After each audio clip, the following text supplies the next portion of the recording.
Welcome to my channel. My name is Priska Jordan, and in today's video I want to show you how I get ready for a special event.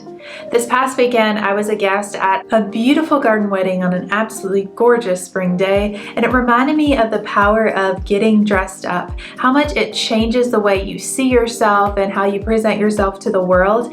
And when these special events happen, sometimes it's easy to get the invitation in the mail and it's so far in advance you're like, you know what, I have plenty of time, I'll just figure it out. And then the day of you're rushing and scrambling and you're not really happy with the end result or how you're showing up to the event. So instead of all that, I want to have a really peaceful, enjoyable experience getting ready, and I want to show you how I do that. So in this video I want to cover outfit planning, which is of course my mojo because I am a style YouTuber, hair, makeup, and conversational skills to help you feel your best and show up as your best self at special events. Stay tuned.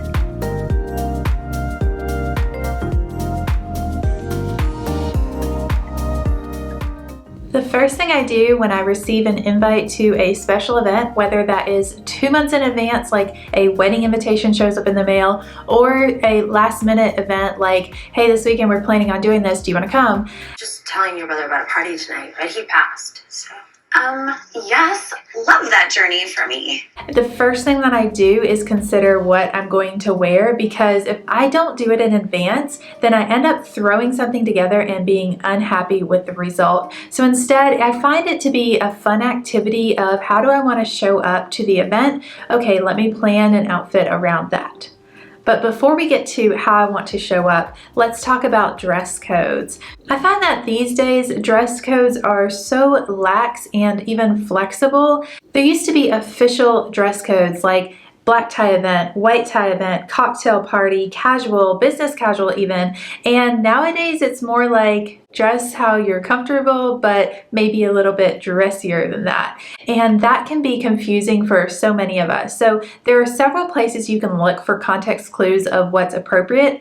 The first place you can find a clue is the wedding invitations. And a lot of times the wedding invitations will stipulate what dress code it is, but nowadays, especially with younger couples getting married, they're not so into the dress codes. It seems to be more of an outdated or old-fashioned kind of idea. What they really want are people dressed appropriately, but balanced with you're comfortable and you can have a good time with us. Now, the wedding that I went to, the bride did something absolutely genius that I wish I would have done for my wedding. She created a mood board as one of the tabs on her wedding website. So not only did she answer on her website, here's what I would like you to wear, but she also had a mood board of pictures that she was envisioning for her wedding day and what her guests could wear from that. Now that you know what the hosts of the party want you to wear, it's time to think about what are you actually going to be doing at this event. And with this in mind, I'm specifically talking about footwear because for women, sometimes the outfit has to start with footwear based on the activities. If you're going to be walking around a lot, you don't want to be in 5-inch stilettos. If you're going to be dancing, if you're going to be on the beach, all those factors will change the footwear. And even for everyday events, I think about what are my activities today? Okay, my footwear needs to align with that. Otherwise, I'm going to have achy feet. For the spring garden wedding I attended, I knew that it was going to have seating outdoors, probably in a grassy area, so I didn't want to wear a spiky stiletto. My options were going to be either pumps, wedges, or a thicker stiletto, and that was also going to translate into later on in the evening when there's dancing. I want to be able to move around and have fun. As you're deciding what to wear for a special event, really think through what are the activities for this day, how much walking am I going to be doing, and plan your footwear to match that so you can have a really good time. And the last thing you want to consider when you're outfit planning is how do you want to feel? Do you want to feel strong and powerful? Do you want to feel soft and feminine? Do you want to feel maybe flowy and bohemian? You can take some time to curate the adjectives that you want to feel before you decide what to shop for, because if you just go shopping, then you might pick out a really great outfit, but it might not match the mood or the feeling that you want to have when you enter the room. And now's the really fun part. Since you know what's appropriate to wear, what you're going to be doing, and how you want to feel when you enter the room, it's time to go shopping. I started with the biggest piece, the most important one, which is my dress. So my train of thought is I want to be wearing something probably with a natural material. I ended up going with linen because I found a dress that worked. The dress was one that I have the same cut in a different material. I think it's viscose. Oh, is this low viscosity rayon? Yes, of course. So I knew it was going to fit me well and flatter my body shape, which is an hourglass. So I purchased the dress, I think it was like a month ahead of time, and tried it on immediately in case it didn't work and I was going to have to get another option, or if I was going to need any alterations. Now the thing that I didn't consider is that the dress stipulates it is a midi dress online, but I'm not that tall, I guess. I mean, I'm average height, I'm 5'5", and on me, it's pretty much a maxi dress. I considered shortening the dress, and I thought I really like that long column-like look of the maxi dress. I'll keep that length, but I'm going to have to adjust my footwear. Before I talk about footwear though, this bride stipulated that she wanted to see fascinators and gloves and those little garden hats. So I was free to just have fun with this. I've never worn a fascinator before, so I started browsing for those and I thought, let's go with a pop of color. If you're new to my channel, you're not familiar with how I typically dress, I usually wear a lot of color. It's just something I enjoy wearing and I think it looks really good with my skin. However, I didn't want to do a really bright, bold, in-your-face color dress because it would have clashed with the vision of that spring garden kind of wedding. So instead, I opted for a fascinator in this bright fuchsia color, and it was just enough without being over the top. Speaking of over the top, one of the things you often hear is that you want to dress in a way that doesn't outshine the bride at the wedding. And for years, I have hated this expression because I'm thinking, how can you outshine a bride at her own wedding? She's wearing the most expensive dress she'll ever wear, professional hair, makeup, all the skin treatments, all the beauty treatments that we do to get ready for a wedding. You can't possibly outshine the bride. And I only recently came to terms with this because I realized that expression is not about being more beautiful than the bride, it's about distracting from the bride. So having an outfit that is so gaudy, so over the top, that people want to look at your outfit and not hers. And so you really don't want to go for like a 70s disco sequin multicolored jumpsuit, for example, at a wedding, unless that's really specified that that's the type of mood that it is. Instead, you want to be slightly understated so that the bride really is the center of attention because it is her special day. So hopefully this helps you if you are also confused by don't outshine the bride. So with special events, a lot of times it can seem complicated. You want to be dressed up enough, but not too overdressed. You want to look your best, but you don't want to outshine the bride. We can overthink things, but I found that just thinking things through thoroughly ahead of time really saves me from those last minute second guessing decisions. Doing this work in advance, I really recommend because it's going to help you feel most confident. So now that I've decided on the dress and the fascinator, I moved on to the shoes. With the shoes, I had two options, a thicker block heel, which of course would work well for walking through a garden, and then a taller stiletto, but thick enough that I could also walk through a garden. I know they make this little plastic, they're almost like saucers that you put at the end of a stiletto. If you are walking through like some kind of shaky surface, it will help you to stabilize and not sink into the ground. So if your perfect shoe for an event is a stiletto, but it doesn't match the ground surface, then you can shop for those. I'll leave them down in the description box along with any other products I recommend in this video. Typically, I would say if you're going to buy a pair of shoes for an event, try to wear them a few times before you attend the event, especially if it's a wedding, which is a multi-hour walking around, dancing, socializing, that type of thing. And I didn't do that. But it's because I tried on both pairs of shoes ahead of time and thought these are comfortable enough that it's not going to give me blisters even if I don't break them in. So it should be okay. And finally, we have the smaller accessories. For this outfit, I thought about going with that same kind of bolder fuchsia color that I have in the fascinator and in the shoes. I really wanted to let the dress shine with that pattern. So instead I went for a muted tone with this cream colored clutch that I actually already owned, so it worked out perfectly. Oh, and I almost forgot, the last accessory that I bought were these earrings, which I bought from the same retailer as the dress, which is And Other Stories. It's a retailer that I have enjoyed every piece I've bought from them. One thing that I've really been loving doing is having a separate hook in my closet where I can look at outfits that I'm still planning out, or maybe if I'm missing a piece, just having it there so that I can have a visual cue of what I have coming up. Now it's the week of the special event and you're thinking, how do I prepare for it? This is when you're thinking about hair, nails, skincare, makeup, all of those beauty things. And usually what I start with is nails, because first off, you can coordinate what you're planning to wear for the special event with your nails.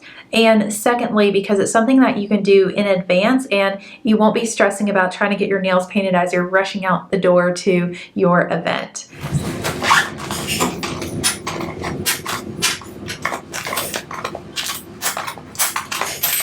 I've recently switched to this gel-like nail polish that really does last for an entire week. Even though I cook and wash dishes and clean just about every day, I'm really not that nice to my nails, but this nail polish really does last and not chip, and it looks beautiful for at least an entire week. I'm going to show you what it looks like after 2 weeks, because I wanted to skip a manicure just to see how long this nail polish lasts so I could decide if I wanted to recommend it to you. After 2 weeks, there's definitely a lot of chipping. It's still shiny, and because it's a nude color for me, it's not something that stands out as chipped nail polish, so that's also something you want to consider. If you're doing your own nails, going for a darker color if you have lighter skin, or a lighter color if you have darker skin, that's going to show those chips way more. So going for a nude tone for your skin color is probably your best bet if you want to extend your manicure without having to touch it up. And I really recommend that if you're someone who wants to start doing your own nails, just do it. Definitely go with the nude color because you're not going to be good at it at first, but the more you do it, the better you get at it. And it can become one of your relaxing self-care treatments that you do at home.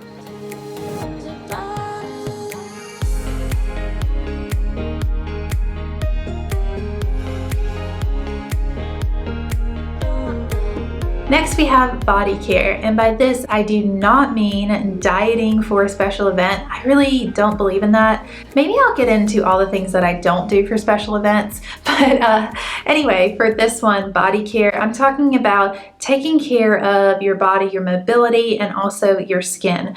A lot of times I find that I'm holding tension in places that I didn't realize. Just about every day I try to get a nice good stretch session in, and then to prep my skin, and the day before I'll exfoliate, shave, and super moisturize. If you're someone who does need to shave the day of the event, just make sure you're giving yourself plenty of time so you're not just rushing through it, because that's how you get nicks and cuts or you miss a spot. So just make sure that whether you're doing it the day before or the day of, it is something that is part of a relaxing beauty treatment for you and not rushed. And just a note on moisturizing, I use coconut oil as a moisturizer, and what's important with that is that you rub it in, whether you're using a lotion or oil, rub it in really well. If it just sits on the surface, then it's likely to just wipe off on your clothes, leaving your skin still looking dehydrated. So just make sure you're really taking time to rub it in. You can even just like massage your skin as you're moisturizing, and that will help you to feel really good as well. Next, let's talk about skincare. I am not an esthetician, so definitely, consult with your doctor and stuff before you listen to my advice, but just some things that I've learned from being an everyday girl trying to live in this world, trying to be beautiful, are not to pick your face the day of an event.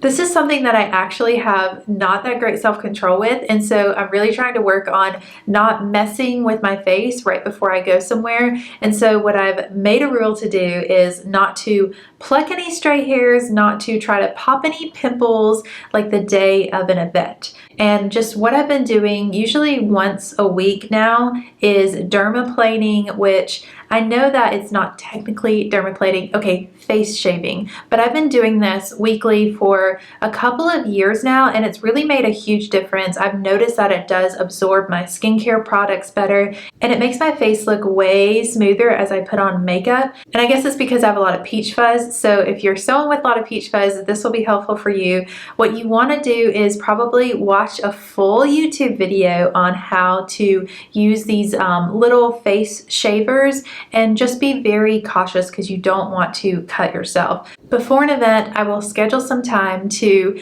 dermaplane and moisturize and pluck any stray hairs and pop anything that I don't like to see. And then the day of just letting my face be, don't mess with it. Even if you see something pop up, just use makeup to cover over it and wash it off really well at the end of the day. And I've just noticed that this has actually really improved the way that my face skin looks, because before I would try to like pop a pimple and then cover up the redness with concealer, and that would just aggravate it more and usually cause even more of a pimple to pop up. And as I'm saying this, I realize that probably most people have more self-control than me, but for the women that need to hear that, I hope that it's helpful to you. The last beauty treatment that we all probably do before a special event is caring for our hair. Some tips for you for general hair care and for special events is actually doing a blowout at home every time I wash my hair. So before, I would just go to bed with wet hair or just let it air dry and then style it with like a straightener or a curling iron. And that blowout helps extend the life of the wash cycle of my hair, so I can go 4 days and it still looks fine. So I found that learning to do a blowout at home instead of just at the salon every couple of months, it's just something that's like a nice little self-care habit that I have a couple of times a week. Envision the next event that you have coming up, the thing that you're going to be preparing for. You walk into the room and you look gorgeous because you've done all these beauty treatments and you have this banging outfit, but then the talking part comes along. Is that something that gives you any bit of social anxiety? Is that something you maybe ignore and hope for the best? This is when we're going to be intentional about preparing for conversations. It's not something that you have to be born amazing at. It's something that you can grow over time with practice and intentionality. And this is something that I really work on because I've had way too many times of experiencing what I've heard termed esprit d'escalier, which is the spirit of the stairs as you're walking down them. And it's a French term that you've probably experienced where you're in a conversation and you kind of just blank, you don't remember exactly what you're going to say, and you just talk. And then as you're leaving, you walk down the stairs and it hits you everything you should have, could have, would have said. So instead, we want to practice our conversation skills so that we are prepared ahead of time for the things that are likely going to come up, especially at special events. Usually it's small talk, right? But you can prepare for that. A couple of the most common small talk questions that I'll just think through how I'm going to answer ahead of time is, what have you been up to? And that's typically by people you know. And what do you do for work? Which is typically from someone that you don't know. So the first one is, what have you been up to? Now with this question, because it's someone that you know, you do have a little bit of basis of history in that relationship, but give them something interesting. Nobody wants to talk to someone at a cocktail party that says, oh, same old, and nothing's going to be different in the future. They really want to know more about you, so give them a little tidbit that is going to inspire further conversation. You could say, wow, I've been planning this great vacation I have coming up, or I've been working on this YouTube video about getting ready, and I'd love to hear how you get ready for a special event. You can just be thinking about, what is some element of my life that could create more of a conversation with this person? If you're talking with a stranger and they say, what do you do for work? What they don't really want to hear is, well, I spend 30 hours a week on my computer, I spend 10 hours in meetings, and I spend 10 hours commuting. They really don't want to hear that. What they want to hear is what's interesting about your work. So try to find either a specific project you can talk about and maybe ask for their feedback on. That's always fun. Or just talk about what you generally do to help people with your work, and that will inspire further conversation. And here's where I'm going to try to level up my skill set, and I hope you'll join me for this. Instead of asking those two basic questions to people, I'm trying to think of now, what is a more interesting question that I can ask someone, because I know I'm going to have conversations at special events. So at this wedding over the weekend, I heard my husband say this question, which was great. It was, what's the best book you've read recently? And of course, that can be a really great way to stir up conversation. You're welcome to borrow that, but what I prepared myself to ask is, what's the best restaurant you've been to around here? Or another question is, what's the best place you've ever traveled to? If you've been watching my channel for any amount of time, you know that I absolutely love to travel. I love cultural experiences and expanding my mind. And typically everybody has done some kind of traveling. Even if it's just within their state or their region, they've had some experience that is exciting for them to talk about. So that question can apply to anyone and stir up some really great conversations. So now we turn the page and it is the day of a special event that you've been preparing for. What do you do? Well, first off, I want to talk about mental care because it's very important to feel like your best self from the inside outward. So what I do is I start my days with coffee and in the sunshine because that just makes me feel really good. And if I have any emotions that I need to sort out, I go with journaling. This has been something that I've done for honestly 2 decades. I have 2 decades of journals stacked up in a box because it's been so helpful for my mental clarity and just being happy in general, really sorting through all those different flying thoughts in my head and getting clear on what I want to think about and focus on that day. Next, I will do a nice long stretch session just to relieve any tension that I have in my body. Usually when I'm spending my day at home, I'm a lot looser, but when I go to an event, a lot of times I can stiffen up. So I want to just treat my body well, and I'll do that with a stretch session, a walk in the sun, or even a jog or an exercise. At this point, it might sound like I'm one of those crazy influencer people that are like, oh, I'm so high maintenance, I just drink cucumber water 7 times a day. And I don't mean to sound like that. I'm just being honest of how I really treat myself to try to feel my best. And I've found that these things have worked really well for me. It's a rhythm that I've been able to maintain. But do what works for you. Just be cognizant of, am I holding stress? Do I have any social anxiety? Do I feel really good right now from the inside? And that's going to help you to show up as your best self at special events and really in your everyday life. So now that we've taken care of the mental side of it, let's go on to the physical aesthetic side. And this is where things get different for me because I have such dry skin. Usually for a day-to-day event, I won't wash any oils from the night off. I'll just go with putting makeup on top. But for a special event, especially one that's extending into the evening, I want to make sure that my makeup is staying on really well. So I'll go ahead and cleanse my skin of any oils that have built up overnight, but then make sure that I am moisturizing really well to set a good foundation for that makeup. First off, we have makeup. And with makeup, I really recommend that you play with makeup styles and just different things that are available to us now that maybe weren't available when we were growing up. Especially if you're my age, I learned how to apply makeup from Teen Vogue in 2007. So if you're still doing the same makeup routine from high school, I would recommend just searching YouTube and finding makeup artists who are teaching how to apply makeup, different products, learning what products are working for you and which ones aren't. It's so empowering because it's something you wear every day, and why not do it well if you're doing it every day? I personally took a makeup course from a really great makeup artist who's not just these YouTube videos that are oh, do these dramatic contouring things. It's really how to have everyday makeup just more elevated. So I really recommend her course. I will link that down below in the description box for you. I took it about a year ago and it has blessed me every day since.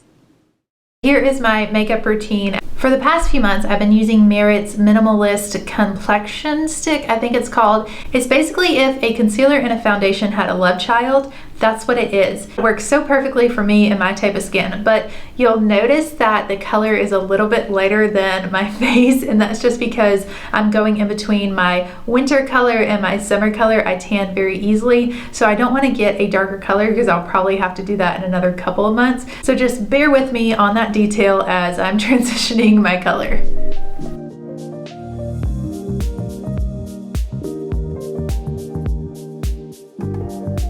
For my hairstyle, I wanted to go with an updo because when I tried on my outfit ahead of time to see how I wanted my hair, my makeup, and my nails to look, I had my hair down and it was really distracting from that beautiful open décolletage of the dress, so I knew I wanted to wear my hair up. I also tried it with the fascinator and found that you're supposed to wear your fascinator on your right hand side for anyone who has a future fascinator event.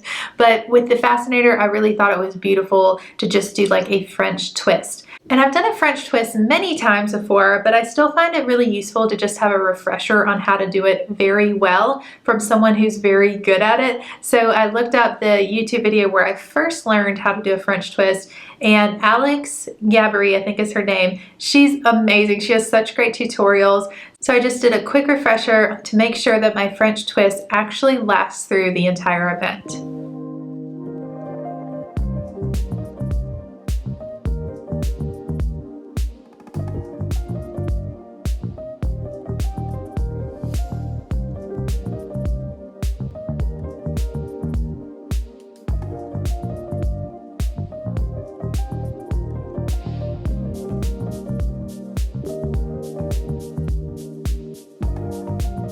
Because I ordered my dress and accessories online, I did make sure to try everything on together to make sure that this is the outfit I wanted to wear. The only thing is I was kind of stuck on which shoes I wanted to wear. The hot pink ones with the bow are a little bit of a lower heel, but they didn't feel as secure to me. But the tall burgundy heels with the little pom-poms on it, those were really tall, but it felt very secure on my foot. So I still wasn't sure which one I was going to wear, and something just kept feeling just a little off about it. So as a last minute decision, I decided to cut off the pom-poms, and finally, it was the complete look that I was going for. Seeing the length of the top of my foot with the maxi dress, I knew that this is exactly what I had envisioned in my mind for this outfit, and I'm so glad that I did that, even though it felt very risky to cut up a brand new pair of shoes. And right before I head out the door, I'm just going to do a few last minute touches of hair and makeup. So just making sure my hair is very secure. Any stray hairs are put up with bobby pins or hairspray. And for my makeup, I will recurl my eyelashes just to get a little bit more pop there and touch up my T-zone with some powder.